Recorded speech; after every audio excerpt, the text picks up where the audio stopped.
Hi, I'm Ivy. Hi, I'm Kaylee. I'm Jake. I'm Ryan. And this is our Project 1 video.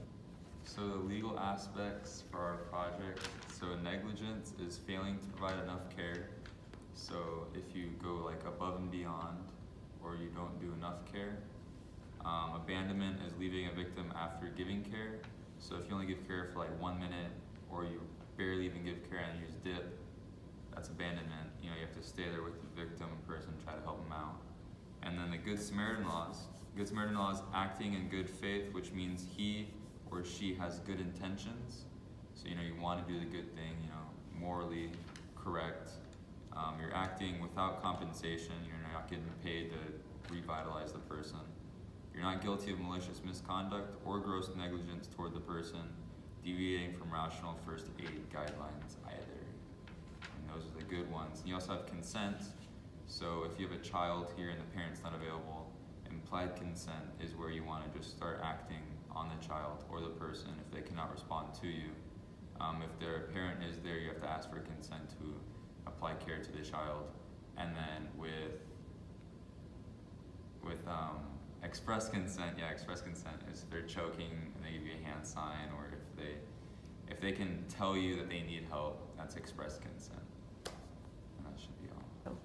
Okay, so when you arrive on the scene, you check to make sure that the scene is safe, that there's nothing harmful around anyone or any of the victims. And then you approach the victim and tap them, check to see if they're responsive. Hey, are you okay? Are you okay? If they have no response, then you check to see if they're breathing and if they have a pulse. If they do not, then you tell someone to go call 911. You call 911, tell them that we have an unresponsive person, and go get an AED. And then from here, you'll start compressions.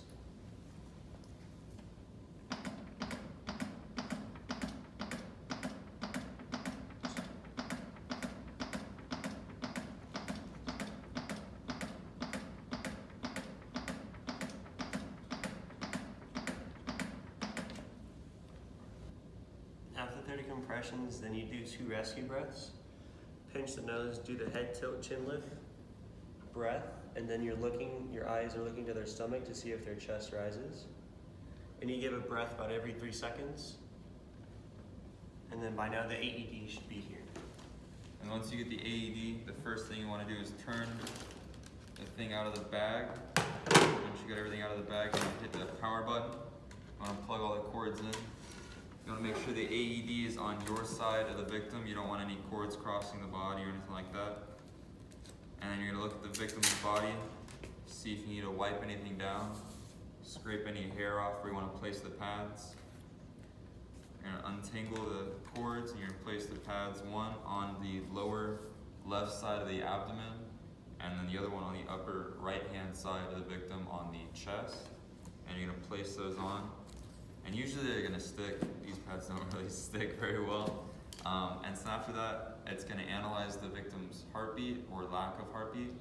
So you're going to tell everyone to stand back if they have a cell phone or anything like that, at least 6 feet, because then it messes with the signal and stuff like that.